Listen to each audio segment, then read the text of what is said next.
ਬੈਂਕਾਂ ਕਿਵੇਂ double dipping ਕਰ ਰਹੀਆਂ ਨੇ, ਜਿਹੜੀ ਬਿਲਡਿੰਗ ਕਮਿਊਨਿਟੀ ਆ ਜਾਂ ਡਿਵੈਲਪਰਸ ਨੇ ਉਹਨਾਂ ਨੂੰ ਕਿਵੇਂ ਚੂਨਾ ਲਾਉਂਦੀਆਂ ਬੈਂਕਾਂ। ਆਮ ਤੌਰ ਦੇ ਉੱਤੇ ਕਈ ਲੋਕ ਜਿਹੜੇ ਆ ਉਹ ਬੈਂਕਾਂ ਨੂੰ ਚੂਨਾ ਲਾ ਗਏ, ਲੇਕਿਨ ਹੁਣ ਬੈਂਕਾਂ ਇਹਨਾਂ ਡਿਵੈਲਪਰਸ ਨੂੰ ਕਿਵੇਂ ਚੂਨਾ ਲਾਉਂਦੀਆਂ, ਡਬਲ ਡਿਪਿੰਗ ਕਿਵੇਂ ਕਰਦੀਆਂ ਨੇ। ਸਿੰਗਲ ਫੈਮਿਲੀ ਲਾਟਸ ਦੇ ਉੱਤੇ 4-4 ਯੂਨਿਟ ਬਣਾਏ ਜਾਣਗੇ, ਔਰ ਉਹ 4-4 ਯੂਨਿਟ ਕਿਵੇਂ ਬਣਨਗੇ, ਉਹਦਾ ਕੀ ਅਸਰ ਪਏਗਾ। ਜਿਹੜੀ ਸਟ੍ਰੈਟਾ ਦੇ ਵਿੱਚ ਫਿਰ ਉਹ ਕਮੇਟੀ ਬਣੂਗੀ, ਕਿਉਂਕਿ ਇੱਕ ਛੱਤ ਇੱਕ ਉਹਨਾਂ ਦੀ, ਬਿਲਡਿੰਗ ਐਨਵਲਪ ਇੱਕ ਆ, ਬਾਹਰਲੀਆਂ ਸਾਈਡਿੰਗ ਇੱਕ ਆ, ਸਾਈਡ ਵਾਕਸ ਇੱਕ ਆ ਉਹਨਾਂ ਦੇ। ਸੋ ਜੇ ਕਿਤੇ ਵੀ ਕੋਈ ਫੇਲੀਅਰ ਹੋਣਾ ਤੇ ਉਹਦੀ ਜਿਹੜੀ ਕਾਸਟ ਆ ਉਹ ਵੰਡਵੀਂ 4 ਲੋਕਾਂ ਨੂੰ ਆਉਣੀ ਆ, ਜਿਹੜੇ ਉਹਦੇ ਓਨਰ, ਕਿਉਂਕਿ ਟਾਈਟਲ ਇੱਕ ਆ। ਸਿਟੀ ਦੀ ਆਮਦਨ ਕੀ ਹੈ ਸਾਹਿਬ? Texas DCC। ਓਕੇ, ਫਿਰ ਜਦੋਂ ਉਹਨਾਂ ਨੇ ਕੋਈ ਚੀਜ਼ ਅਪਗ੍ਰੇਡ ਕਰਨੀ ਆ, ਉਹ ਫਿਰ ਸਿਟੀ ਇਹ ਦੇਖਦੀ ਆ ਵੀ, ਜਾਂ ਕਾਉਂਸਲਰਸ ਇਹ ਦੇਖਦੇ ਆ ਵੀ ਇਹਦਾ ਜਿਹੜਾ ਲੋਡ ਆ ਉਹ ਦੂਜੇ ਬੰਦਿਆਂ ਤੇ ਕਿਉਂ ਪਾਇਆ ਜਾਵੇ, ਜਿਹੜੀ ਚੀਜ਼ ਦੀ ਇੱਕ ਬੰਦੇ ਨੂੰ ਲੋੜ ਆ। ਸੋ ਹੋ ਸਕਦਾ ਵਿਕਟੋਰੀਆ ਦੇ ਵਿੱਚ ਇਹਦੀ ਖਿਚੜੀ ਜ਼ਰੂਰ ਪੱਕੀ ਹੋਵੇ, ਪਰ ਹਜੇ ਲੋਕਲ ਲੈਵਲ ਤੇ ਮਿਊਨਿਸਪਲ ਲੈਵਲ ਨੂੰ ਜਾਂ ਕਾਉਂਸਲੇਟ ਨੂੰ ਜੇ ਕੋਈ ਇੰਸਟਰਕਸ਼ਨ ਨਹੀਂ ਆਈ। ਜੇ ਅੱਜ ਜਾ ਕੇ ਮੈਂ ਕਹਿ ਦਿਆਂ ਜੀ ਵੀ ਮੇਰੇ ਕੋਲੇ ਲੈਂਡ ਹੈਗੀ ਆ ਤੇ ਮੈਂ 4plex ਵਾਸਤੇ ਅਪਲਾਈ ਕਰਨਾ, ਤੇ ਉਹ ਸੇਮ ਪ੍ਰੋਸੈਸ ਆ ਜਿਹੜਾ ਅੱਜ ਤੋਂ 5-7 ਸਾਲ 10 ਸਾਲ 20 ਸਾਲ ਪਹਿਲਾਂ। The Harjinder Thin Show। NDP ਦੀ ਜਿਹੜੀ ਨਵੀਂ ਪਲਾਨ ਸੀ ਕਿ ਜਿਹੜੀ ਸਿੰਗਲ ਫੈਮਿਲੀ ਲਾਟਸ ਖ਼ਤਮ ਕਰਕੇ ਤੇ ਉੱਥੇ 4plexes ਬਣਾਏ ਜਾਣ, ਜਾਂ 4plexes ਇੱਕ ਲਾਟ ਦੇ ਉੱਤੇ ਬਣ ਸਕਦੇ ਨੇ। ਇੱਕ ਡਿਵੈਲਪਰ ਦੇ ਪੱਖੋਂ, ਇੱਕ ਬਿਲਡਰ ਦੇ ਪੱਖੋਂ ਅੱਜ ਉਹਨਾਂ ਦੇ ਐਂਗਲ ਤੋਂ ਇਹ ਦੇਖਾਂਗੇ ਜਦ ਡਸਟ ਸੈਟਲ ਹੋ ਗਈ ਹੈ ਇਸ ਸਕੀਮ ਦੀ। ਇਸ ਸਕੀਮ ਦੇ ਵਿੱਚ ਹੋਰ ਬਹੁਤ ਸਾਰੀਆਂ ਗੱਲਾਂ ਨੇ ਜਿਹੜੀਆਂ ਅੱਜ ਆਪਾਂ ਡਿਸਕਸ ਕਰਾਂਗੇ, ਅਤੇ ਖਾਸ ਤੌਰ 'ਤੇ ਬੈਂਕਾਂ ਕਿਵੇਂ ਡਬਲ ਡਿਪਿੰਗ ਕਰ ਰਹੀਆਂ ਨੇ, ਜਿਹੜੀ ਬਿਲਡਿੰਗ ਕਮਿਊਨਿਟੀ ਆ ਜਾਂ ਡਿਵੈਲਪਰਸ ਨੇ ਉਹਨਾਂ ਨੂੰ ਕਿਵੇਂ ਚੂਨਾ ਲਾਉਂਦੀਆਂ ਬੈਂਕਾਂ। ਆਮ ਤੌਰ ਦੇ ਉੱਤੇ ਕਈ ਲੋਕ ਜਿਹੜੇ ਆ ਉਹ ਬੈਂਕਾਂ ਨੂੰ ਚੂਨਾ ਲਾ ਗਏ, ਲੇਕਿਨ ਹੁਣ ਬੈਂਕਾਂ ਇਹਨਾਂ ਡਿਵੈਲਪਰਸ ਨੂੰ ਕਿਵੇਂ ਚੂਨਾ ਲਾਉਂਦੀਆਂ, ਡਬਲ ਡਿਪਿੰਗ ਕਿਵੇਂ ਕਰਦੀਆਂ ਨੇ, ਇਹ ਵੀ ਇੱਕ ਪੱਖ ਨੰਗਾ ਕੀਤਾ ਜਾਏਗਾ। ਤਾਜ ਸੰਧੂ ਜੀ ਸਾਡੇ ਸਟੂਡੀਓਜ਼ ਦੇ ਵਿੱਚ ਪਹੁੰਚ ਚੁੱਕੇ ਨੇ। ਤਾਜ ਜੀ ਆਇਆਂ ਨੂੰ ਤੁਹਾਡਾ ਬਹੁਤ ਬਹੁਤ ਸਵਾਗਤ ਹੈ ਜੀ। ਥੈਂਕ ਯੂ ਸਾਹਿਬ, ਤੁਹਾਡਾ ਅਤੇ ਸੁਣਨ ਵਾਲਿਆਂ ਨੂੰ ਸਾਰਿਆਂ ਨੂੰ ਪਿਆਰ ਭਰੀ ਸਤਿ ਸ਼੍ਰੀ ਅਕਾਲ। ਤੁਹਾਡੇ ਬਿਲਡਿੰਗ ਅਤੇ ਜਿਹੜੀ ਤੁਹਾਡੀ ਡਿਵੈਲਪਮੈਂਟ ਦੇ ਤਜਰਬੇ ਦਾ ਅਸੀਂ ਫਾਇਦਾ ਉਠਾਉਣਾ ਚਾਹੁੰਦੇ ਹਾਂ, ਔਰ ਜਿਹੜੇ ਪ੍ਰੀਮੀਅਰ ਨੇ ਅਤੇ ਹਾਊਸਿੰਗ ਮਿਨਿਸਟਰ ਨੇ ਇੱਕ ਪ੍ਰਪੋਜ਼ਲ ਰੱਖੀ ਕਿ ਜਿਹੜੀਆਂ ਸਿੰਗਲ ਫੈਮਿਲੀ ਲਾਟਸ ਦੇ ਉੱਤੇ 4-4 ਯੂਨਿਟ ਬਣਾਏ ਜਾਣਗੇ, ਔਰ ਉਹ 4-4 ਯੂਨਿਟ ਕਿਵੇਂ ਬਣਨਗੇ, ਉਹਦਾ ਕੀ ਅਸਰ ਪਏਗਾ। ਇਹ ਰੀਅਲੀ ਹੋ ਸਕਦਾ ਪੋਸੀਬਲ ਹੈ from construction point of view. ਤੁਸੀਂ ਹੁਣ ਕਿੰਨੇ ਘਰ ਬਣਾਏ ਨੇ, ਵੱਖ-ਵੱਖ ਕਸਟਮ ਮੇਡ, ਬੜੇ ਬੰਗਲੇ, ਛੋਟੇ ਕੋਚ ਹਾਊਸ। ਇਹ ਕੀ ਪਲਾਨ ਆ? ਤੁਸੀਂ ਤਾਂ ਹੁਣ ਪੜ੍ਹ ਲਈ ਹੋਣੀ ਆ, ਡਸਟ ਸੈਟਲ ਹੋ ਰਹੀ ਆ ਇਸ ਪਲਾਨ ਬਾਰੇ, ਅਤੇ ਕਈ ਗੱਲਾਂ ਨਿਖਰ ਕੇ ਸਾਹਮਣੇ ਆ ਰਹੀਆਂ ਨੇ। ਇਹ ਸਾਨੂੰ ਸਮਝਾਓ ਵੀ 4 ਯੂਨਿਟ ਕਿਹੋ ਜਿਹੇ ਬਣਨਗੇ, ਬਣ ਸਕਦੇ ਨੇ? ਸਭ ਬਣ ਸਕਦੇ ਆ, ਪਰ ਡਿਪੈਂਡਿੰਗ ਔਨ ਦ ਲਾਟ, ਉਹਦੀ ਲੋਕੇਸ਼ਨ ਕਿੱਥੇ ਆ, ਉਹਦੀ ਪਾਰਕਿੰਗ ਕਿੰਨੀ ਆ। ਚਲੋ ਆਪਾਂ 60x100 ਦੀ ਪੱਧਰੀ ਲਾਟ ਨਾਲ ਗੱਲ ਕਰਦੇ ਹਾਂ। ਠੀਕ ਹੈ ਜੀ। ਉਹਦੇ ਵਿੱਚ ਸਾਹਿਬ 4 ਯੂਨਿਟ ਇਸ ਤਰ੍ਹਾਂ ਬਣਨਗੇ ਜੀ, ਫਰੰਟ ਐਂਡ ਬੈਕ, ਕਿ ਕਿਸੇ ਦਾ ਐਕਸੈਸ ਬੈਕ ਤੋਂ ਹੋਊਗਾ, ਜਿਸ ਤਰ੍ਹਾਂ ਬੇਸਮੈਂਟ ਦਾ ਹੁੰਦਾ, ਜਾਂ ਜੇ ਆਪਾਂ 2 ਲੈਵਲ ਬਣਾਉਂਦੇ ਆ ਜਾਂ 3 ਲੈਵਲ ਬਣਾਉਂਦੇ ਆ, ਪਰ ਉਹਦੀ ਡੈਂਸਿਟੀ ਇਨਕਰੀਜ਼ ਹੋਣੀ ਆ। ਓਕੇ, ਹੁਣ ਸਿਟੀ ਆਫ ਵੈਂਕੂਵਰ ਨੇ ਆਲਰੇਡੀ ਇਹ ਤਜਰਬੇ ਕੀਤੇ ਹੋਏ ਆ, ਅਤੇ ਕਈ ਥਾਵਾਂ 'ਤੇ 4-4 ਯੂਨਿਟ ਬਣੇ ਵੀ ਹੋਏ ਆ। ਓਕੇ, ਉਹਦੇ ਚੈਲੰਜਸ ਜਿਹੜੇ ਆਉਂਦੇ ਆ, ਜਿਹੜਾ ਆਪਣਾ ਲਾਅ ਜੀ ਉਹਦੇ ਵਿੱਚ ਇਹ ਲਿਖਿਆ ਵੀ ਜਦੋਂ ਤੁਸੀਂ 2 ਤੋਂ ਵੱਧ ਓਨਰ ਕਿਤੇ ਇਕੱਠੇ ਹੁੰਦੇ ਆ, ਤੁਹਾਨੂੰ ਉਹ ਸਟ੍ਰੈਟਾ ਫਾਰਮ ਕਰਨਾ ਪੈਂਦਾ ਉੱਥੇ। ਅੱਛਾ, ਮਤਲਬ ਡੂਪਲੈਕਸ ਤੋਂ ਜਦੋਂ ਤੁਸੀਂ ਨੈਕਸਟ ਸਟੈਪ 'ਤੇ ਚਲੇ ਜਾਂਦੇ ਆ, ਤੁਹਾਨੂੰ ਸਟ੍ਰੈਟਾ ਫਾਰਮ ਕਰਨਾ ਪੈਂਦਾ ਉੱਥੇ। ਜਿਹੜੀ ਸਟ੍ਰੈਟਾ ਦੇ ਵਿੱਚ ਫਿਰ ਉਹ ਕਮੇਟੀ ਬਣੂਗੀ, ਕਿਉਂਕਿ ਇੱਕ ਛੱਤ ਇੱਕ ਉਹਨਾਂ ਦੀ, ਬਿਲਡਿੰਗ ਐਨਵਲਪ ਇੱਕ ਆ, ਬਾਹਰਲੀਆਂ ਸਾਈਡਿੰਗ ਇੱਕ ਆ, ਸਾਈਡ ਵਾਕਸ ਇੱਕ ਆ ਉਹਨਾਂ ਦੇ। ਸੋ ਜੇ ਕਿਤੇ ਵੀ ਕੋਈ ਫੇਲੀਅਰ ਹੋਣਾ ਤੇ ਉਹਦੀ ਜਿਹੜੀ ਕਾਸਟ ਆ ਉਹ ਵੰਡਵੀਂ 4 ਲੋਕਾਂ ਨੂੰ ਆਉਣੀ ਆ, ਜਿਹੜੇ ਉਹਦੇ ਓਨਰ, ਕਿਉਂਕਿ ਟਾਈਟਲ ਇੱਕ ਆ। ਉਹ ਅੱਛਾ, ਪਰ PID ਨੰਬਰ ਅੱਡ ਹੋਊਗਾ 4 ਦਾ? ਇਹਦੇ ਬਾਰੇ ਮੈਨੂੰ ਹਜੇ ਪੂਰੀ ਨੌਲੇਜ ਨਹੀਂ ਹੈਗੀ, ਪਰ ਹਾਂਜੀ ਤੁਹਾਡਾ ਜਾਣੀ ਐਡਰੈਸ ਹੋਊਗਾ। ਸਪੋਜ਼ਲੀ ਤੁਹਾਡਾ ਐਡਰੈਸ ਹੈਗਾ ਜੀ 3222। ਸੋ 3222-1, 3222-2-3-4। ਪਰ ਜਦੋਂ ਤੁਸੀਂ ਈਵਨ ਡੂਪਲੈਕਸ 'ਚ ਵੀ ਤੁਸੀਂ ਚਲੇ ਜਾਂਦੇ ਥਿੰਨ ਸਾਹਿਬ, ਜੇ ਤੁਹਾਡੀ ਛੱਤ ਤੁਹਾਨੂੰ ਸਟ੍ਰੇਟ ਲਾਈਨ ਮਿਲੀ ਹੁੰਦੀ ਆ ਜੀ, ਦੇਖੋ ਆ ਇੱਧਰ ਥਿੰਨ ਸਾਹਿਬ ਦਾ ਹਿੱਸਾ ਅਤੇ ਆ ਤਾਜ ਦਾ ਹਿੱਸਾ ਇੱਧਰ, ਉਹਦੇ ਵਿੱਚ ਜਦੋਂ ਤੁਸੀਂ ਕਰਦੇ ਆ, ਜੇ ਛੱਤ ਉਹਦੀ ਬਦਲਣੀ ਪੈਂਦੀ ਆ ਜਾਂ ਉਹਨੂੰ ਸਟਰਕਚਰਲ ਡੀਫੈਕਟ ਆਉਂਦਾ ਕੋਈ, ਤਾਂ ਉਹ ਦੋਨਾਂ ਦਾ ਇਕੁਅਲ ਸ਼ੇਅਰ ਆ ਉਹਦੇ 'ਚ। ਅੱਛਾ, ਕਿਉਂਕਿ ਜੁੜੀ ਉਹ ਤੋਂ ਤੇ ਸਾਈਡਿੰਗ ਵੀ ਜੁੜੀ ਉਹਦੀ, ਤੇ ਉਹਦਾ ਜਿਹੜਾ ਡਰੇਨੇਜ ਸਿਸਟਮ ਆ ਉਹ ਵੀ ਜੁੜਿਆ। ਹਾਂ, ਇੰਡੀਵਿਜੂਅਲ ਇਨਸਾਈਡ ਤੁਹਾਨੂੰ ਕੋਈ ਪ੍ਰੋਬਲਮ ਆਉਂਦੀ ਆ ਉਹ ਤੁਹਾਡੀ ਆਪੋ ਆਪਣੀ ਆ। ਅੱਛਾ, ਜਦੋਂ ਅਸੀਂ ਓਪਨ ਲਾਈਨ ਕੀਤੀ ਕਿ ਕੁਝ ਕਾਰੀਗਰ ਬੰਦੇ ਸੀ ਹਾਂਜੀ, ਔਰ ਸਕੀਮੀ ਬੰਦੇ ਸੀ, ਉਹਨਾਂ ਨੇ ਦੱਸਿਆ, ਉਹ ਕਹਿੰਦੇ ਇਹ ਜਿਹੜੀ ਵਾਟਰ ਸੂਰ ਨਹੀਂ ਹੈਂਡਲ ਕਰਨਾ ਉਹਨਾਂ ਨੇ। ਬਿਲਕੁਲ ਧਨ ਸਾਹਿਬ, ਦੇਖੋ ਇਹਦੇ 'ਚ ਵੀ ਦੋ ਗੱਲਾਂ। ਇੱਕ ਤਾਂ ਆਪਾਂ ਜਿੱਦਾਂ ਮਿਨਿਸਟਰ ਰਵੀ ਆਨਰੇਬਲ ਕਹਿ ਕੇ ਗਏ ਆ ਵੀ ਸਾਡੇ ਕੋਲੇ 25% ਅਸੀਂ ਓਵਰ ਕੀਤੀ ਹੋਈ ਹੈ ਪਹਿਲਾਂ ਹੀ, ਕੀਤੇ ਹੁੰਦੇ, ਪਹਿਲਾਂ ਡਿਜ਼ਾਈਨ ਕੀਤੇ ਹੁੰਦੇ ਆ।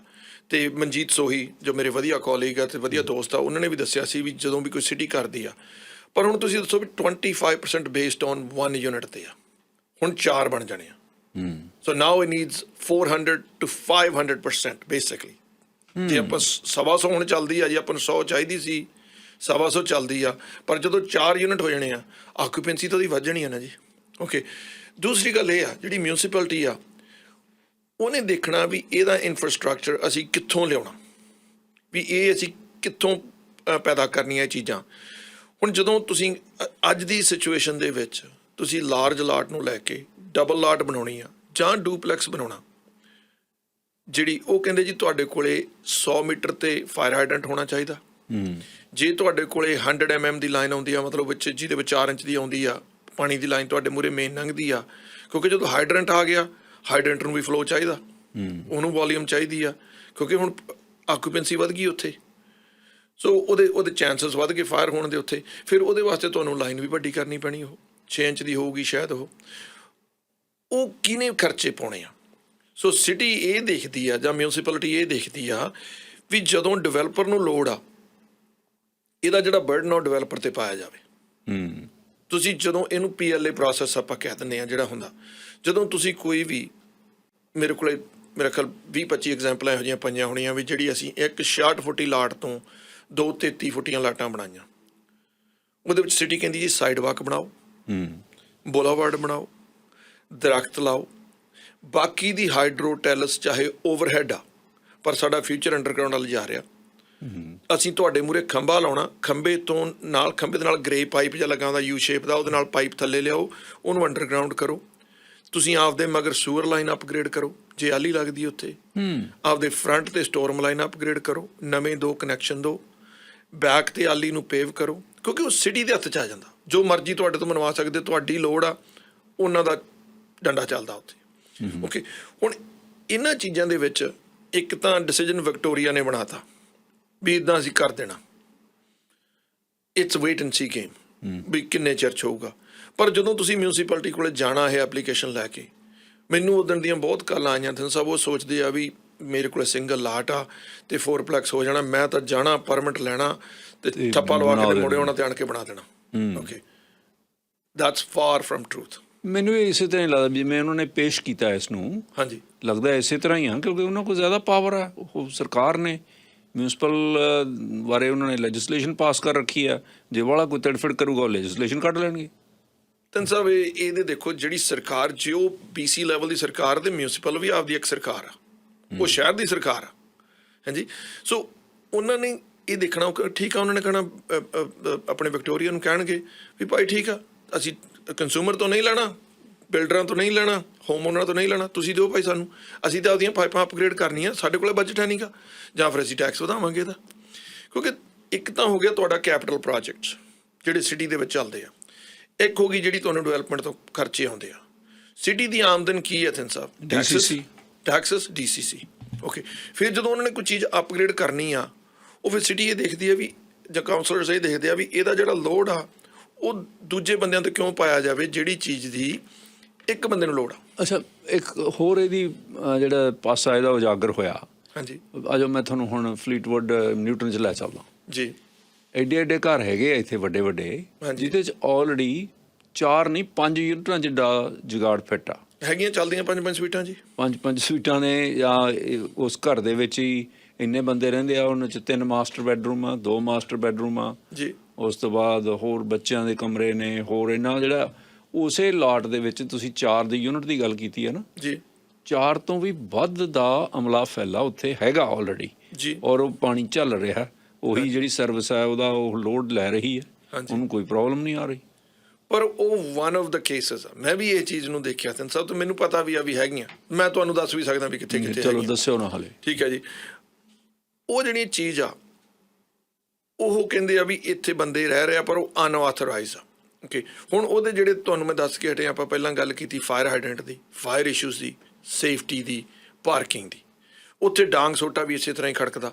ਹੁਣ ਤੁਸੀਂ ਕਾਲਟਾ ਸੈਕ ਲੈ ਲਓ, ਕੋਈ ਨਾ ਕੋਈ, ਜਿੱਥੇ ਵੀ ਆਪਣਾ ਗੱਡੀ ਘੁੰਮਦੀ ਆ ਜਾ ਕੇ, ਉੱਥੇ ਕਾਲਟਾ ਸੈਕ ਦੇ ਵਿੱਚ ਘੱਟੋ ਘੱਟ 4 ਤੋਂ 6 ਘਰ ਹੁੰਦੇ ਆ ਜਿਹੜੇ ਉਹ ਬੇਸਿਕਲੀ ਜਿਹਨੂੰ ਆਪਾਂ ਕਾਊ ਮੂੰਹ ਹੀ ਕਹਿ ਦਈਏ ਚੀਜ਼ ਨੂੰ, ਵੀ ਉਹ ਮੂਹਰੋਂ ਲਾਟ ਭੀੜੀ ਆ ਤੇ ਪਿੱਛੋਂ ਜਾ ਕੇ ਚੌੜੀ ਆ, ਗਊ ਮੂੰਹ। ਉਹਦੇ ਵਿੱਚ ਹੁਣ ਤੁਸੀਂ ਦੱਸੋ ਵੀ ਜਦੋਂ ਉੱਥੇ 4 ਯੂਨਿਟ ਬਣਨੇ ਆ ਜਾਂ 3 ਬਣਨੇ ਜਾਂ 2 ਬਣਨੇ ਆ, ਉਹਦੀ ਪਾਰਕਿੰਗ ਕਿੱਥੇ ਐਸਟੈਬਲਿਸ਼ ਕਰੋਗੇ? ਓਕੇ, ਪ੍ਰੋਬਲਮ ਜਿਹੜੀ ਤਿੰਨ ਸਾਹਿਬ ਇਹ ਹੈਗੀ ਆ ਵੀ ਇਹਨਾਂ ਨੇ ਜਿਹੜਾ ਤੰਗ ਆ ਉਹ ਘੋੜੇ ਦੇ ਮੂਹਰੇ ਫਿੱਟ ਕਰਤਾ। ਮਤਲਬ ਹੁਣ ਸਰੀ ਦੇ ਵਿੱਚ ਅੱਜ ਦੇ ਐਗਜ਼ਾਮਪਲ ਲੈ ਲਈਏ ਆਪਾਂ, ਵੀ 5 ਲੱਖ ਲੋਕ ਰਹਿੰਦੇ ਇੱਥੇ, 5 ਤੋਂ ਜ਼ਿਆਦਾ। ਜਦੋਂ ਆਪਾਂ ਸਿਰਫ ਨੰਬਰਸ ਗੇਮ ਕਰਦੇ ਹਾਂ ਜੀ। ਜਿਹੜਾ ਆਪਣਾ ਸਰੀ ਮੈਮੋਰੀਅਲ ਹਸਪੀਟਲ ਆ, ਮੇਰੇ ਖਿਆਲ ਜਦੋਂ ਦੇ ਤੁਸੀਂ ਇਸ ਸ਼ਹਿਰ 'ਚ ਮੂਵ ਹੋਏ ਆ ਉਹੀ ਰਿਹਾ, ਉੱਥੇ ਮਾੜੀ ਮੋਟੀ ਅਪਗ੍ਰੇਡ ਉਹਦੀ ਹੋਈ ਆ। ਮੈਂ ਕਹਿ ਦਿਆਂ ਵੀ ਪੋਰਟ ਮੁੱਢੀ ਵਾਲਾ ਉਹੀ ਆ ਜਾਂ ਨਿਊ ਵੈਸਟ ਵਾਲਾ ਉਹੀ ਅਪਗ੍ਰੇਡ ਹੋਈ ਆ। ਲੋਕੀ ਉਦੋਂ ਬਾਅਦ ਕਿੰਨੇ ਆ ਗਏ ਇੱਥੇ, ਕਿੰਨੇ ਬਾਹਰਲੇ ਲੋਕ ਇੱਥੇ ਆਣ ਕੇ ਵਸ ਗਏ ਆ। ਸੜਕਾਂ ਵੀ ਉਹੀ ਆ, ਸਕੂਲਸ ਵੀ ਉਹੀ ਆ, ਟ੍ਰਾਂਜ਼ਿਟ ਸਿਸਟਮ ਵੀ ਸਿਮਿਲਰ ਹੀ ਆ ਸਾਰਾ।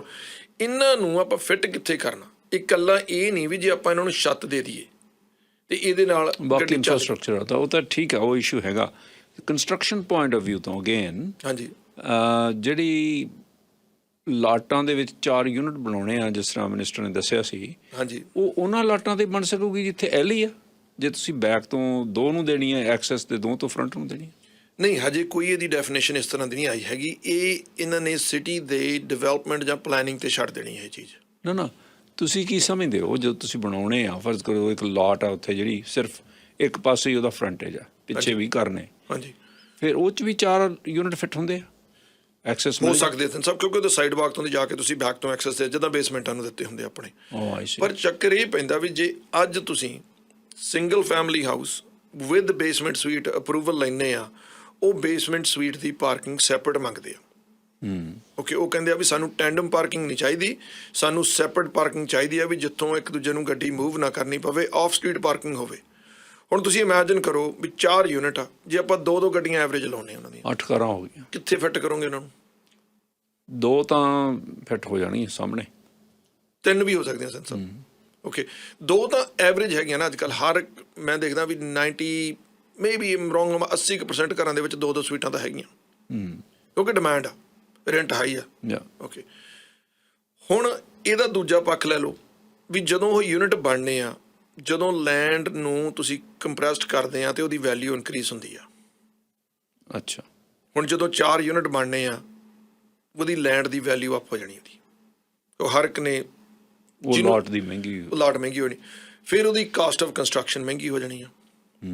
ਹਾਂਜੀ, ਮੈਂ ਇੱਕ ਤਰ੍ਹਾਂ ਦੀ ਇਹਨੂੰ ਸਿੰਪਲ ਮੈਥ ਕਰਕੇ ਦੇਖਿਆ ਸੀ, $1 ਮਿਲੀਅਨ ਤੇ ਬੇਸ ਕੀਤਾ ਸੀ ਵੀ 12 ਕਿ 15 ਲੱਖ ਦੀ ਲਾਟ ਹੋਵੇ ਉਹ, ਕਿਉਂਕਿ ਜਿਹੜੀ ਐਵਰੇਜ 12 ਤੋਂ 15 ਦੀ ਲਾਟ ਅੱਜ ਕੱਲ੍ਹ ਵਿਦ 4plex ਦੇ ਅਪਰੂਵਲ ਦੇ ਨਾਲ ਅੱਜ ਉਹ 15 ਲੱਖ ਦੀ ਲਾਟ ਲਾ ਲਓ, 10 ਲੱਖ ਦੀ ਉਹਦੇ 'ਤੇ ਕੰਸਟਰਕਸ਼ਨ ਲਾ ਲਓ, ਜੇ ਰੀਜ਼ਨੇਬਲ ਹੁੰਦੀ ਆ ਤਾਂ ਅਬਲ ਤੋਂ ਵੱਧ ਜਾਣੀ ਆ। ਉਹਦੀ ਜਿਹੜੀ ਪ੍ਰਾਈਸ ਆ ਉਹ ਫਿਰ ਵੀ, ਜਾਂ ਉਹਦਾ ਰੈਂਟ ਆ, ਉਹ ਬੰਦੇ ਨੂੰ $2500 ਰੈਂਟ ਆਉਣਾ ਚਾਹੀਦਾ 1 ਯੂਨਿਟ ਦਾ, ਤਾਂ ਕਿ ਉਹ ਬੰਦਾ ਉਹਨੂੰ ਅਕਾਮੋਡੇਟ ਕਰੇ, ਜਾਂ ਜਿਹੜਾ ਡਿਵੈਲਪਰ ਆ ਜਾਂ ਜਿਹੜਾ ਬੰਦਾ ਉਹਦਾ ਓਨਰ ਆ ਵੀ ਉਹਦੇ ਪੂਰੇ ਪੈ ਸਕਣ ਉਹ। ਓਕੇ, ਹੁਣ ਦੇਖੋ ਪਾਰਕਿੰਗ ਲਾਟ ਦੇ ਇਸ਼ੂ ਦੀ ਤੁਸੀਂ ਗੱਲ ਕੀਤੀ ਆ, ਆਈ ਨੋ। ਹੁਣ ਤੁਸੀਂ ਸਰੀ ਜਾਓ, ਕੱਟਿਆਂ ਬੱਚਿਆਂ ਵਾਂਗੂ ਕਾਰਾਂ ਖੜੀਆਂ ਜੀ, ਪਰ ਜਦੋਂ ਸਕਾਈ ਟ੍ਰੇਨ ਨਿਕਲ ਗਈ ਸਰੀ ਵਰਗੇ ਸ਼ਹਿਰ ਦੇ ਵਿੱਚ, ਜਿਹੜੀਆਂ ਸਕਾਈ ਟ੍ਰੇਨ ਦੇ ਨੇੜੇ ਤੇੜੇ ਦੀਆਂ ਪ੍ਰੋਪਰਟੀਜ਼ ਨੇ, ਉੱਥੇ ਤਾਂ ਮੇਰਾ ਖਿਆਲ ਆ ਵੀ ਕਾਰਾਂ ਦੀ ਸ਼ਾਇਦ ਬਹੁਤ ਘੱਟ ਜ਼ਰੂਰਤ ਪਏਗੀ ਜਾਂ ਲੋੜ ਨਹੀਂ ਪੈਣੀ। ਫਿਰ ਉੱਥੇ ਬਣ ਸਕਦੇ ਨੇ ਇਹ ਯੂਨਿਟ? ਉਹ ਤਾਂ ਤਿੰਨ ਸਾਹਿਬ ਆਲਰੇਡੀ ਬਣੀ ਜਾ ਰਹੇ ਆ। ਤੁਸੀਂ ਆਪਣੇ ਸਰੀ ਸੈਂਟਰਲ ਚਲੇ ਜਾਓ, ਉੱਥੇ ਕੀ ਨਹੀਂ ਬਣਿਆ ਵੀਰ ਜੀ।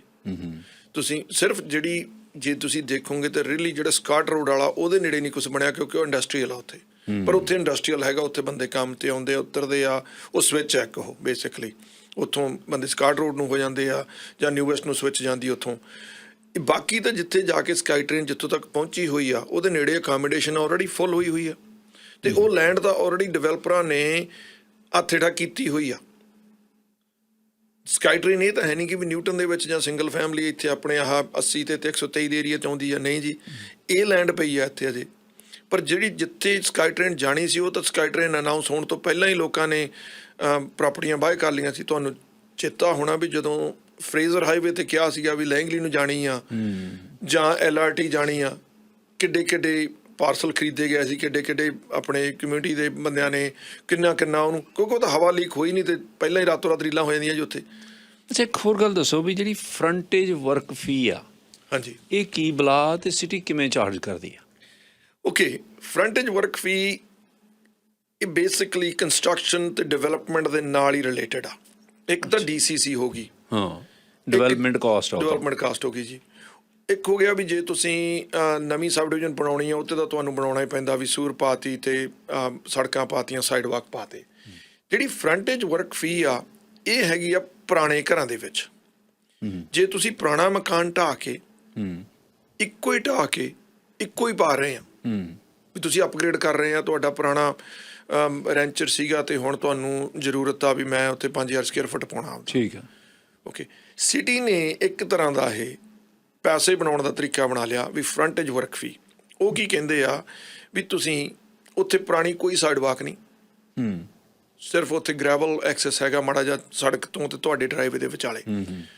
ਉਹ ਕਹਿੰਦੇ ਹਥਨ ਸਾਹਿਬ ਤੁਸੀਂ ਇੱਥੇ ਸਾਨੂੰ ਸਾਈਡ ਵਾਕ ਬਣਾ ਕੇ ਦੇਣਾ, ਕਰਬ ਬਣਾ ਕੇ ਦੇਣੀ ਆ, ਲਾਈਟ ਲਵਾ ਕੇ ਦੇਣੀ ਆ, ਟਰੀ ਲਾਉਣਾ ਤੇ ਬੁਲਾਵਰਡ ਬਣਾਉਣਾ ਤੇ ਆਪਦੀ ਜਿਹੜੀ ਸਰਵਿਸ ਅੰਡਰਗਰਾਊਂਡ ਕਰਨੀ ਆ। ਓਕੇ, ਤੇ ਸਾਹਿਬ ਕਹਿੰਦੇ ਬਾਕੀ ਤਾਂ ਸਾਰੀ ਸੜਕ ਦੇ ਉੱਤੇ ਕੁਝ ਨਹੀਂ ਹੈਗਾ ਯਾਰ, ਮੈਨੂੰ ਕਿਉਂ ਆ? ਉਹ ਕਹਿੰਦੇ ਠੀਕ ਆ, ਪਰ ਜਦੋਂ ਹੁਣ ਅਸੀਂ ਫਿਊਚਰ ਦੇ ਵਿੱਚ ਇਹ ਬਣਾਉਣੀ ਆ, ਤੁਹਾਡਾ ਘਰ ਨਵਾਂ ਹੋਣਾ, ਬਾਕੀ ਸਾਰੇ ਹੋਣੇ, ਪਰ ਜਦੋਂ ਅਸੀਂ ਬਣਾਉਣੀ ਆ ਤੇ ਫਿਰ ਇਹਨਾਂ ਨੇ ਤਾਂ ਅਪਗ੍ਰੇਡ ਕਰਨੀ ਆ ਤੇ ਤੁਸੀਂ ਪੈਸੇ ਦੇਣੇ ਨਹੀਂ ਸਾਨੂੰ। ਹੁਣ ਤੁਸੀਂ ਇੱਦਾਂ ਕਰੋ, ਜਾਂ ਤਾਂ ਇਹ ਬਣਾ ਦਿਓ ਤੇ ਜਾਂ ਸਾਨੂੰ ਇਹਦੇ ਲੂ ਦੇ ਵਿੱਚ ਪੈਸੇ ਦੇ ਦਿਓ, ਨਾਲ ਇੱਕ ਚਿੱਠੀ ਸਾਈਨ ਕਰ ਦਿਓ ਵੀ ਇਹ ਪੈਸੇ ਅਸੀਂ ਕਿਤੇ ਵੀ ਸਿਟੀ ਦੇ ਵਿੱਚ ਯੂਜ਼ ਕਰ ਸਕਦੇ ਹਾਂ। ਓਕੇ, ਜਦੋਂ ਹੁਣ ਤੁਸੀਂ ਕਰਾਉਣਾ ਤੁਹਾਨੂੰ ਉਹਦਾ ਸਰਵੇ ਕਰਾਉਣਾ ਪੈਣਾ ਆਪਦੇ ਫਰੰਟ ਦੇ, ਉਹਦੀ ਤੁਹਾਨੂੰ ਪੂਰੀ ਆਪਣੀ ਸਿਵਲ ਡਰਾਇੰਗ ਬਣਾਉਣੀ ਪੈਣੀ ਆ, ਉਹ ਤੁਹਾਨੂੰ ਪੂਰੀ ਕਰਬ ਐਂਡ ਗਟਰ ਬਣਾਉਣਾ ਪੈਣਾ। ਤੁਸੀਂ ਸੋਚਦੇ ਯਾਰ ਬਹੁਤ ਸਿਆਪਾ, ਇਹ ਤਾਂ ਮਹਿੰਗਾ। ਤੁਸੀਂ ਕਹਿੰਦੇ ਵੀ ਇੱਦਾਂ ਚੱਕੋ, ਘਰ ਦਾ ਪਾਉਣਾ ਵੀ ਆ ਲਓ, ਫੜੋ $25,000 ਤੋਂ $30,000 ਜੋ ਤੁਸੀਂ ਐਵਰੇਜ ਜਿਹੜਾ ਚੱਲਦਾ ਇਹ ਲੈ ਲਓ। ਉਹ ਫਿਰ ਕੀ ਕਰਦੇ ਆ, 2 ਇੱਥੋਂ ਘਰ ਚੱਕੇ, ਇਹਨਾਂ ਤੋਂ ਲੈ ਲਈ ਫਰੰਟੇਜ, 2 ਉੱਥੋਂ ਚੱਕੇ, ਇੱਕ ਸਟਰੀਟ ਚੱਕਦੇ ਉਹਨੂੰ ਸਾਰੀ ਨੂੰ ਫੜ ਕੇ ਉਹਦਾ ਸਾਈਡ ਵਾਕ ਬਣਾਉਂਦੇ ਆ, ਚਾਹੇ ਉੱਥੇ ਪੁਰਾਣੇ ਘਰ ਹੋਣ ਚਾਹੇ ਨਵੇਂ ਹੋਣ ਉੱਥੇ। ਪਰ ਜਿਹਦੇ ਘਰ ਲਈ ਫੀਸ ਲਈ ਗਈ ਸੀ ਉਹਦੇ ਆਲੇ ਦੁਆਲੇ ਦੇ ਘਰਾਂ ਨੂੰ ਕੋਈ ਫਾਇਦਾ ਨਹੀਂ ਪਹੁੰਚਣਾ। ਉਹਦੇ ਮੈਂ ਇਹ ਕੁਐਸਚਨ ਖੁਦ ਪੁੱਛਿਆ ਸੀ, ਉਹ ਕਹਿੰਦੇ ਵੀ ਹੋ ਸਕਦਾ ਤੇਰੇ ਘਰ ਦੇ ਮੂਹਰੇ 20 ਸਾਲ ਬਿਨਾਂ ਸਾਈਡ ਵਾਕ ਬਣੇ, ਪਰ ਹਾਂ ਜੇ ਸੜਕ ਸਾਡੇ ਕੈਪੀਟਲ ਪ੍ਰੋਜੈਕਟ ਦੇ ਵਿੱਚ ਆ ਗਈ ਤਾਂ ਹੋ ਸਕਦਾ ਅਗਲੇ ਸਾਲ ਬਣ ਜੇ, ਪਰ ਜੇ ਤੂੰ ਨਹੀਂ ਦੇਣੇ ਹੈਗੇ ਤਾਂ ਫਿਰ ਇੰਨੇ ਤੇ ਬਣਾ ਦੇ। ਓਕੇ, ਹੁਣ ਨਿੱਕੇ ਕੰਮ ਵਾਸਤੇ ਖਰਚਾ ਉਨਾ ਹੀ ਪੈ ਜਾਂਦਾ, ਚਾਹੇ ਤੁਸੀਂ ਸਾਰੀ ਬਲਾਕ ਦੀ ਸਰਵੇ ਕਰਾ ਲਓ ਚਾਹੇ ਇੱਕ ਦਾ ਕਰਾ ਲਓ। ਸੋ ਉਹ ਤੁਹਾਡੇ ਤੋਂ ਲੈ ਕੇ ਉਹਨੂੰ ਕੈਪੀਟਲ ਪ੍ਰੋਜੈਕਟ ਦੇ ਵਿੱਚ ਵਰਤ ਲੈਂਦੇ ਹੋ। ਫਿਰ ਉਹ ਵੀ ਪਾਸ ਕਰਾਉਣੀ ਆ, ਸਿਟੀ ਤੋਂ ਪਾਸ ਕਰਾਉਣੀ, ਜੇ ਤੁਸੀਂ ਬਣਵਾ ਵੀ ਲਈ 100%। ਜੇ ਤੁਸੀਂ ਇਹੋ ਜਿਹੇ ਕੰਟਰੈਕਟਰ ਤੋਂ ਨਹੀਂ ਬਣਾਉਂਦੇ ਜਿਹੜਾ ਕਿ ਸਿਟੀ ਨੂੰ ਮਨਜ਼ੂਰ ਹੋਵੇ, ਹਾਂਜੀ, ਜਾਂ ਉਹਨਾਂ ਦਾ ਕੋਈ ਖਾਸ ਕੰਟਰੈਕਟਰ ਹੋਵੇ, ਤਾਂ ਫਿਰ ਉਹਦੀ ਇੰਸਪੈਕਸ਼ਨ ਨਹੀਂ ਪਾਸ ਹੁੰਦੀ। ਇੰਸਪੈਕਸ਼ਨ ਨਹੀਂ ਪਾਸ ਹੋਣੀ ਤਾਂ ਸਰ ਤੁਹਾਨੂੰ ਉਹਦੀ ਮੇਨਟੇਨੈਂਸ ਬੌਂਡ ਦੇਣਾ ਪੈਣਾ 2 ਸਾਲ ਦਾ ਜਾਂ ਸਾਲ ਦਾ, ਜੋ ਵੀ ਉਹਨਾਂ ਦੀ ਰਿਕੁਆਇਰਮੈਂਟ ਹੈਗੀ ਆ। ਜੇ ਉਹਦੀ ਜਦੋਂ ਸਿਟੀ ਨੂੰ ਤੁਸੀਂ ਕੋਈ ਵੀ ਡਿਵੈਲਪਮੈਂਟ ਵਾਸਤੇ ਪੈਸੇ ਦਿੰਦਾ ਨਾ ਡਿਵੈਲਪਰ, ਜੇ ਉਹਦਾ $100 ਉਹਦਾ ਖਰਚਾ ਹੋਣਾ ਡਿਵੈਲਪਮੈਂਟ ਦਾ, ਤੇ ਸਿਟੀ $110 ਤੋਂ $120 ਮੰਗਦੀ ਤੁਹਾਡੇ ਤੋਂ। ਜਿਵੇਂ ਜਿਵੇਂ ਤੁਹਾਡਾ ਕੰਮ ਹੋਈ ਜਾਂਦਾ, ਤੁਸੀਂ ਅੱਜ ਉੱਥੇ ਪੱਧਰਾ ਕਰਕੇ ਸਾਈਡ ਵਾਕ ਵਾਸਤੇ ਰੈਡੀ ਕਰ ਲਿਆ, ਅੰਡਰਗਰਾਊਂਡ ਤਾਰਾਂ ਪਾਤੀਆਂ, ਸਿਟੀ ਦਾ ਇੰਸਪੈਕਟਰ ਆਇਆ, ਚੈੱਕ ਕਰ ਗਿਆ, ਉਹ ਕਹਿੰਦਾ ਠੀਕ ਆ ਜੀ 25% ਕੰਮ ਹੋ ਗਿਆ, ਤੁਹਾਨੂੰ $25 ਜਿਹੜੇ ਹੈਗੇ ਆ 7-8 ਦਿਨਾਂ 'ਚ ਮੁੜੇ ਆਉਣੇ ਆ। ਓਕੇ, ਅੱਛਾ, ਸਾਰੀਆਂ ਮਿਊਨਿਸਪੈਲਿਟੀਜ਼ ਐਵੇਂ ਕਰਦੀਆਂ? ਮੈਜੋਰਟੀ ਇੱਧਰ ਨੂੰ ਚਲੇ ਗਏ ਆ। ਕੀ ਇਹ ਗੱਲ ਸੱਚੀ ਹੈ ਵੀ ਡੈਲਟਾ ਵਾਲੇ ਤਾਂ ਸਗੋਂ ਉਲਟੇ ਪੈਸੇ ਤੁਹਾਨੂੰ ਦੇ ਦਿੰਦੇ ਆ ਕਿ ਲੈ ਵੀ ਕਿਉਂਕਿ ਤੂੰ ਆਪ ਇਹ ਡਰਾਈਵੇ ਪੱਕਾ ਕਰਕੇ ਸਾਡੀ ਰੋਡ ਨਾਲ ਕਨੈਕਟ ਕੀਤਾ, ਤੂੰ ਸੀਮੈਂਟ ਪਾਇਆ, ਲੈ ਤੇਰਾ ਇੰਨਾ ਖਰਚਾ ਹੋਣਾ, ਇੰਨੇ ਫੁੱਟ ਪਾਇਆ ਦਾ ਚੱਕ ਪੈਸੇ। ਮੈਂ ਕਲੀਅਰ ਨਹੀਂ ਥਨ ਸਾਹਿਬ, ਪਰ ਮੈਜੋਰਟੀ ਸਿਟੀਜ਼ ਜਿਹੜੀਆਂ ਹੈਗੀਆਂ ਉਹ ਸਿਟੀ ਦੇ ਜਿਹੜਾ ਰੋਡ ਤੋਂ ਲੈ ਕੇ ਤੁਹਾਡੀ ਪ੍ਰਾਪਰਟੀ ਲਾਈਨ ਤੱਕ ਜਿਹੜੀ ਜਗ੍ਹਾ, ਉੱਥੇ ਉਹ ਸੀਮੈਂਟ ਲਾਈਕ ਨਹੀਂ ਕਰਦੇ, ਕਿਉਂਕਿ ਉਹਨਾਂ ਦੇ ਉੱਥੋਂ ਦੀ ਅੰਡਰਗਰਾਊਂਡ ਸਰਵਿਸਿਜ਼ ਜਾਂਦੀਆਂ। ਉਹ ਸਿਟੀ ਦੀ ਜਗ੍ਹਾ ਜੇ ਉਹਨਾਂ ਨੂੰ ਡਿੱਗ ਕਰਨਾ ਪੈ ਗਿਆ ਤੇ ਸੀਮੈਂਟ ਬਦਲਣਾ ਪੈਂਦਾ, ਉਹ ਪ੍ਰੈਫਰ ਕਰਦੇ ਐਸ਼ਫਾਲਟ ਪਾ। ਐਸ਼ਫਾਲਟ, ਯਾ ਯੂ ਰਾਈਟ। ਹਾਂਜੀ, ਜੇ ਉਹ ਫਰਜ਼ ਕਰੋ ਜਿੱਥੇ ਡਰਾਈਵੇ ਖਤਮ ਹੁੰਦਾ ਜੀ ਤੇ ਸਿਟੀ ਦੀ ਰੋਡ ਦੀ ਸ਼ੁਰੂਆਤ ਹੁੰਦੀ ਆ, ਹਾਂਜੀ, ਉਹਦੇ ਵਿਚਾਲੇ ਟੁਕੜੇ ਦੇ ਵਿੱਚ ਕਈ ਖਾਸੇ ਆ, ਹਾਂਜੀ, ਉੱਥੇ ਐਸ਼ਫਾਲਟ ਪਵਾ ਦਿੰਦੇ ਆ, ਉਹਦੇ ਪੈਸੇ ਸਿਟੀ ਦਿੰਦੀ ਆ। ਮੈਂ ਇਸ ਚੀਜ਼ ਤੇ ਕਲੀਅਰ ਨਹੀਂ, ਪਰ ਮੈਂ ਕਰ ਦੂੰਗਾ ਨੈਕਸਟ ਟਾਈਮ ਜਦੋਂ ਤੁਹਾਡੇ ਕੋਲ ਆਇਆ ਜੀ। ਅੱਛਾ, ਤੁਸੀਂ ਇਹ ਦੱਸ ਰਹੇ ਸੀ ਬਈ ਜਿਹੜੀ ਇਹ ਫਰੰਟੇਜ ਫੀ ਆ ਇਹ ਇੱਕ ਢਕੌਂਸਲਾ, ਹਾਂਜੀ, ਉਹ ਪੈਸੇ ਲੈ ਲੈਂਦੇ ਆ ਤੇ ਹੋ ਸਕਦਾ ਕਿ ਨਿਊਟਨ ਦੇ ਵਿੱਚ ਮੈਂ ਘਰ ਬਣਾਉਣਾ ਹੋਵੇ ਤੇ ਉਹ ਜਿਹੜੇ ਪੈਸੇ ਇਕੱਠੇ ਕੀਤੇ ਫਰੰਟੇਜ ਫੀ ਦੇ ਉਹ ਜਾ ਕੇ ਕਿਤੇ ਸਾਊਥ ਸਰੀ 'ਚ ਬਣਾ ਦੇਣ। ਹਾਂਜੀ ਹੁੰਦਾ 300 ਬਿਲਕੁਲ ਹੁੰਦਾ। ਮੈਂ ਤੁਹਾਨੂੰ ਆਪਦੇ ਜਿਹੜੇ 8-10 ਘਰਾਂ ਦੇ ਇੱਦਾਂ ਦੇ ਐਡਰੈਸ ਦੇ ਸਕਦਾ ਜਿਨ੍ਹਾਂ ਦੇ ਮੂਹਰੇ ਸਾਈਡ ਵਾਕ ਹੈ, ਆਲਰੇਡੀ ਸਾਈਡ ਵਾਕ ਐਗਜ਼ਿਸਟ ਕਰਦਾ, ਉਹਦੀ ਵੀ ਉਹਨਾਂ ਨੇ ਫਰੰਟੇਜ ਵਰਕ ਫੀ ਲਈ ਆ। ਇੱਕ ਹੋਰ ਤੁਹਾਨੂੰ ਮੈਂ ਦੱਸਦਾ ਵੀ ਜਦੋਂ ਪੁਰਾਣਾ ਡਰਾਈਵੇ ਤੁਹਾਡਾ 6 ਮੀਟਰ ਵਾਈਡ ਸੀ, ਜਿਹਨੂੰ ਆਪਾਂ ਲੈਟ ਡਾਊਨ ਕਹਿ ਦਿੰਦੇ ਹਾਂ, ਵੀ ਤੁਹਾਡੇ ਡਰਾਈਵੇ ਤੋਂ ਸਾਈਡ ਵਾਕ ਦਾ ਟੋਟਾ ਨੀਵਾ ਕੀਤਾ ਹੋਇਆ ਤੇ ਸੜਕ ਨਾਲ ਕਨੈਕਟ ਆ, ਉਹ 6 ਮੀਟਰ ਵਾਈਡ ਸੀ। ਹੁਣ ਨਵਾਂ ਰੂਲ ਆ ਵੀ ਤੁਸੀਂ 8 ਮੀਟਰ ਡਰਾਈਵੇ ਰੱਖ ਸਕਦੇ ਆ ਜਾਂ 7 ਮੀਟਰ ਰੱਖ ਸਕਦੇ ਆ। ਉਹ ਤੁਹਾਡੇ ਤੋਂ ਫਰੰਟੇਜ ਵਰਕ ਫੀ ਵੀ ਲੈਂਦੇ ਆ ਤੇ ਉਹਨੂੰ ਰਿਪਲੇਸ ਕਰਨ ਦਾ ਪੈਸੇ ਵੀ ਲੈਂਦੇ ਆ। ਤਾਜ ਸੰਧੂ ਜੀ, ਇਹਦੇ ਬਾਰੇ ਸਾਨੂੰ ਦੱਸੋ ਵੀ ਜਿਹੜਾ ਰੈਂਟਲ ਰਿਬੇਟ $400 ਆ, ਇਹਦਾ ਕੀ ਰੇਟ ਕਾ ਪੈ ਗਿਆ ਹੁਣ? ਇਹ ਜਿਹੜਾ ਰੈਂਟਲ ਰਿਬੇਟ ਆਇਆ ਜੀ, ਇਹ ਆਇਆ ਕਿਰਾਏਦਾਰਾਂ ਨੂੰ, ਟੈਨੈਂਟਸ ਨੂੰ। ਉਹ ਗਵਰਨਮੈਂਟ ਨੇ ਕਿਹਾ ਵੀ ਇਨਫਲੇਸ਼ਨ ਹਾਈ ਹੋਇਆ ਤੇ ਉਹਦਾ ਕਰਕੇ ਇਹ ਸਬਸਿਡਾਈਜ਼ ਕੀਤਾ ਜਾਵੇ ਜਿਹੜੇ ਲੋਕ ਪਾਵਰਟੀ ਦੇ ਥ੍ਰੈਸ਼ਹੋਲਡ ਤੋਂ ਥੱਲੇ ਰਹਿ ਰਹੇ ਜਾਂ ਜਿਨ੍ਹਾਂ ਦੇ ਜਿਹੜੇ ਕਿਰਾਏਦਾਰ ਹੈਗੇ ਆ। ਕਿਰਾਇਆ ਜ਼ਿਆਦਾ ਵੱਧ ਗਿਆ। ਕਿਰਾਇਆ ਜ਼ਿਆਦਾ ਵੱਧ ਗਿਆ, ਪਰ ਮਕਾਨ ਮਾਲਕ ਇਹ ਕਹਿ ਰਹੇ ਆ ਵੀ ਜਿਹੜਾ ਕਿਰਾਇਆ ਉਹ ਤਾਂ ਗਵਰਨਮੈਂਟ ਨੇ ਟੈਨੈਂਸੀ ਬੋਰਡ ਐਕਟ ਦੇ ਵਿੱਚ ਲਿਮਿਟ ਕਰਤਾ ਵੀ 2% ਤੁਸੀਂ ਸਾਲ ਬਾਅਦ ਇਨਕਰੀਜ਼ ਕਰ ਸਕਦੇ ਆ, ਤੇ ਉਹਦੀ ਵੀ ਤੁਹਾਨੂੰ 3 ਮਹੀਨੇ ਪਹਿਲਾਂ ਐਪਲੀਕੇਸ਼ਨ ਕਿਰਾਏਦਾਰ ਨੂੰ ਦੇਣੀ ਪੈਂਦੀ ਹੈ, ਚਾਹੇ ਉਹਦੀ ਡੋਰ ਤੇ ਪੋਸਟ ਕਰ ਦਿਓ, ਚਾਹੇ ਉਹਨੂੰ ਬਾਈ ਹੈਂਡ ਡਿਲੀਵਰ ਕਰ ਦਿਓ। ਸੋ ਫॉर ਐਗਜ਼ਾਮਪਲ ਜੇ ਤੁਸੀਂ ਮੈਨੂੰ $1000 ਦੇ ਰਹੇ ਆ ਬੇਸਮੈਂਟ ਦਾ ਜਾਂ 2000 ਦੇ ਰਹੇ ਆ ਅੱਜ ਦੀ ਤਰੀਕ ਦੇ ਵਿੱਚ, ਤੇ ਮੈਂ ਸਿਰਫ ਤੁਹਾਨੂੰ ਉਹਦਾ 2% ਵਧਾ ਸਕਦਾ ਪਰ ਈਅਰ। ਓਕੇ, ਪਰ ਹੁਣ ਮਕਾਨ ਮਾਲਕ ਇਹ ਕਹਿੰਦੇ ਵੀ ਸਾਡੀ ਪੇਮੈਂਟ, ਜਿਹੜਾ ਸਾਡਾ ਵਿਆਜ ਸੀ ਉਹ ਤਾਂ 2.5% ਤੋਂ ਲੈ ਕੇ 7% ਹੋਇਆ ਫਿਰਦਾ ਜਾਂ 6 ਹੋਇਆ ਫਿਰਦਾ।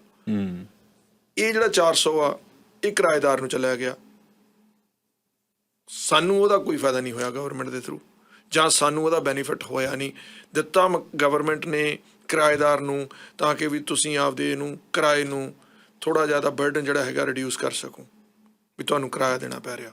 ਹਾਂ, ਇਹਦੇ 'ਚ ਇਹ ਗੱਲ ਹੈਗੀ ਤਿੰਨ ਸਾਹਿਬ ਵੀ ਜਦੋਂ ਨਵੇਂ ਕਿਰਾਏਦਾਰ ਅੱਜ ਕੱਲ੍ਹ ਕਿਤੇ ਸ਼ਿਫਟ ਹੁੰਦੇ ਆ ਉਹ ਬਿਲਕੁਲ ਹਾਈ ਪ੍ਰਾਈਸ ਪੇ ਕਰ ਰਹੇ ਆ, ਉਹਨਾਂ ਦੇ ਨਾਲ ਵੀ ਸਹਿਮਤ ਹਾਂ ਅਸੀਂ। ਪਰ ਜਿਹੜੇ ਪੁਰਾਣੇ ਟਿਕੇ ਬੈਠੇ ਆ ਤੇ ਉਹਨਾਂ ਦੀ ਪੇਮੈਂਟ ਕੋਈ ਖਾਸ ਵਧੀ, ਉਹਨਾਂ ਦਾ ਕਿਰਾਇਆ ਖਾਸ ਵਧਿਆ ਨਹੀਂ, 2% ਹੀ ਵਧਿਆ, ਜੇ ਵਧਿਆ, ਤੇ ਜਿਹੜਾ 400 ਮਿਲ ਗਿਆ ਉਹ ਜੇਬ 'ਚ ਪੈ ਗਿਆ ਉਹਨਾਂ ਦੇ। ਆਹ ਵੀ ਇੱਕ ਜਿਹੜੀ ਕਮਿਊਨਿਟੀ ਦੇ ਵਿੱਚ ਜਿਹੜੀ ਹੈਗੀ ਆ ਕੁਰਬਲ ਹੋ ਰਹੀ ਆ ਵੀ ਇਹਦੇ ਵਿੱਚ ਕੀ ਚੱਲ ਰਿਹਾ। ਇਹ ਜਿਹੜੀ ਗਵਰਨਮੈਂਟ ਆ ਇਹ ਤੁਹਾਨੂੰ ਉਹ ਚਾਹੁੰਦੇ ਆ ਵੀ ਖਿੱਚ ਕੇ ਕਿਸੇ ਤੋਂ ਤੇ ਦੂਜਿਆਂ ਨੂੰ ਦਿੱਤਾ ਜਾਵੇ, ਕਿਉਂਕਿ ਪਾਰਟ ਆਫ ਦਾ ਟੈਕਸ ਮਨੀ ਹੈ ਨਾ ਜੀ ਇਹ ਸਾਰੀ ਇਹ। ਹਾਂਜੀ, ਪਰ ਉਹ ਕਹਿ ਰਿਹਾ ਵੀ ਅਸੀਂ ਵੀ ਤਾਂ ਕਿਸੇ ਤਰ੍ਹਾਂ ਮਿਹਨਤਾਂ ਕਰਕੇ ਇੱਥੇ ਪਹੁੰਚੇ ਆ ਤੇ ਆਹ ਕੀਤਾ। ਅੱਛਾ, ਇੱਕ ਗੱਲ ਹੋਰ ਇੰਟਰਸਟਿੰਗ ਇਹ ਆ ਵੀ ਜਿਹੜੀਆਂ ਬੈਂਕਸ ਨੇ, ਫਾਈਨੈਂਸ਼ੀਅਲ ਇੰਸਟੀਟਿਊਸ਼ਨ ਨੇ ਕਈ ਜੀ, ਜਦੋਂ ਤੁਹਾਨੂੰ ਮੌਰਗੇਜ ਤਾਂ ਉਹ ਦੇ ਦਿੰਦੇ ਆ। ਹਾਂਜੀ, ਮੌਰਗੇਜ ਦੇ ਕੇ ਤੇ ਕਈ ਕੁਝ ਪੈਸੇ ਹੋਲਡ ਕਰ ਲੈਂਦੇ ਆ ਕਿ ਜੇ ਤੇ ਤੋਂ ਨਾ ਦੇ ਹੋਈ ਕਿਸ਼ਤ ਅਸੀਂ ਪਹਿਲਾਂ ਹੀ ਹੋਲਡ ਕਰ ਲੈਣੇ ਆ ਪੈਸੇ ਜੀ। ਫਿਰ ਉਸ ਤੋਂ ਬਾਅਦ ਜਿਹੜੀ ਤੁਹਾਡੀ ਕਿਸ਼ਤ ਆ ਚੱਲ ਰਹੀ ਹੁੰਦੀ ਆ ਉਹਦੇ 'ਤੇ ਵੀ ਜਿਹੜਾ ਹੁਣ ਵਧਿਆ ਹੋਇਆ ਇੰਟਰਸਟ ਉਹ ਚੜ ਡਬਲ ਡਿਪਿੰਗ ਕਿਵੇਂ ਹੁੰਦੀ ਆ, ਔਰ ਬੈਂਕਾਂ ਜਿਹੜੀਆਂ ਨੇ ਜਾਂ ਕ੍ਰੈਡਿਟ ਯੂਨੀਅਨਸ ਨੇ ਕਿਵੇਂ ਆਮ ਸਧਾਰਨ ਵਿਅਕਤੀ ਨੂੰ ਜਿਹੜੀਆਂ ਉਹ ਬਾਰੇ ਨਹੀਂ ਆਉਣ ਦੇ ਰਹੀਆਂ? ਤਿੰਨ ਸਾਹਿਬ, ਜਦੋਂ ਆਪਾਂ ਬੈਂਕ ਕੋਲੇ ਜਾਂਦੇ ਆ ਜਾਂ ਕ੍ਰੈਡਿਟ ਯੂਨੀਅਨ ਕੋਲੇ ਜਾਂਦੇ ਆ, 3 ਤਰ੍ਹਾਂ ਦੀ ਮੌਰਗੇਜ ਜਿਹੜੀ ਹੈਗੀ ਆ ਮੋਸਟ ਕਾਮਨ ਆ।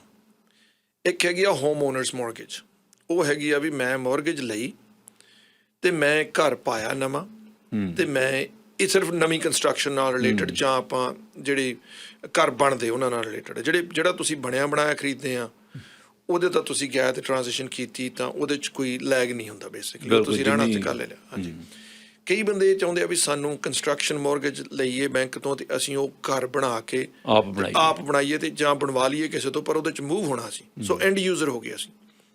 ਸੈਕੰਡ ਹੈਗੀ ਆ ਸਪੈਕ ਮੌਰਗੇਜ।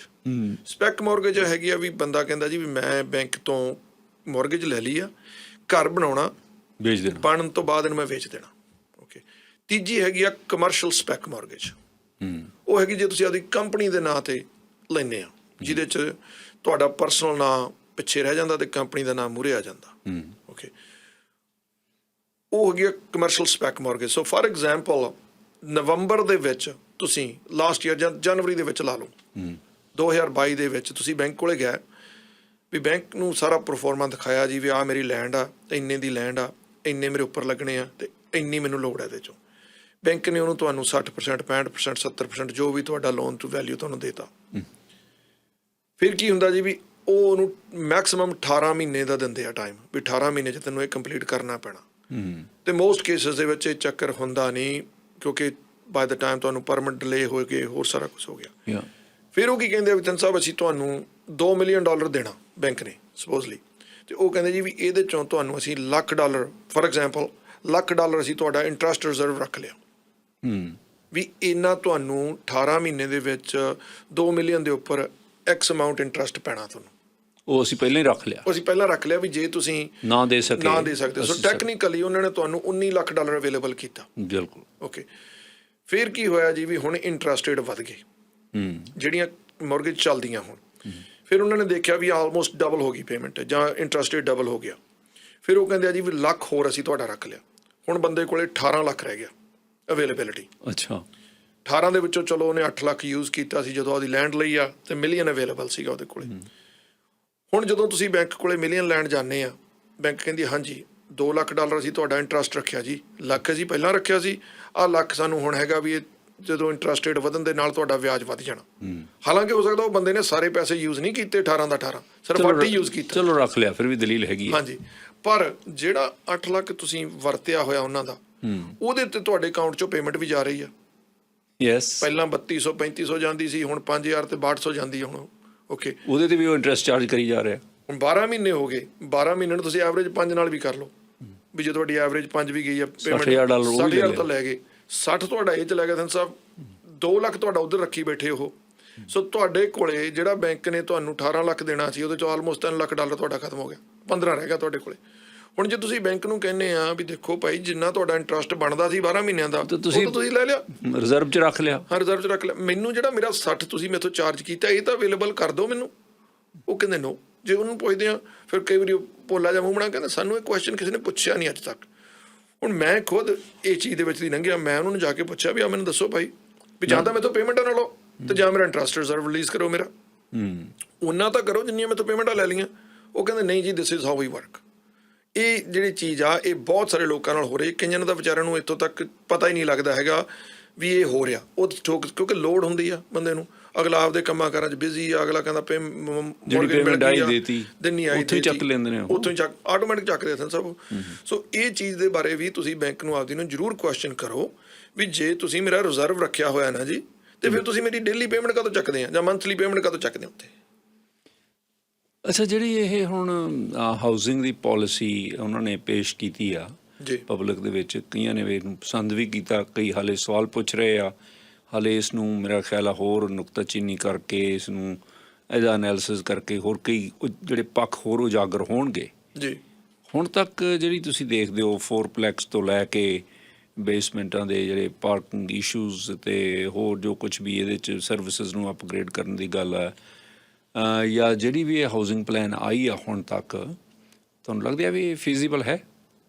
ਤੁਸੀਂ ਇਹ ਘਰਾਂ ਦੇ ਬਿਜ਼ਨਸ 'ਚ ਹੀ ਹੋ ਇੰਨੇ ਸਾਲਾਂ ਤੋਂ। ਤਿੰਨ ਸਾਹਿਬ, ਜਿਹੜੇ ਤਾਂ ਵਿਚਾਰਾ ਐਵਰੇਜ ਵਰਕਿੰਗ ਲੋਕ ਆ, ਜਦੋਂ ਅਸੀਂ ਟ੍ਰੇਡਸ ਪਰਸਨ ਜਾਂ ਜਿਹੜੇ ਵਿਚਾਰੇ ਡੇਲੀ ਮਿਹਨਤ ਕਰਕੇ ਕਮਾਉਣ ਵਾਲੇ ਬੰਦੇ ਆ, ਜੇ ਉਹਨਾਂ ਨੂੰ ਪੁੱਛਦੇ ਆ ਤਾਂ ਉਹਨਾਂ ਦੀ ਤਾਂ ਵਿਚਾਰਿਆਂ ਦੀ ਸੋਚ ਇੱਥੋਂ ਤੱਕ ਜਾਂਦੀ ਨਹੀਂ। ਉਹ ਤਾਂ ਕਹਿ ਦਿੰਦੇ ਹਾਂਜੀ ਗਵਰਨਮੈਂਟ ਨੇ ਕਹਿ ਤਾ ਵੀ 4 ਬਣ ਜਾਣੇ ਆ ਹੁਣ, ਅਤੇ ਇਹ ਘਰ ਅਵੇਲੇਬਲ ਹੋਰ ਹੋ ਜਾਣੇ ਅਤੇ ਘਰ ਸਸਤੇ ਹੋ ਜਾਣੇ ਆ।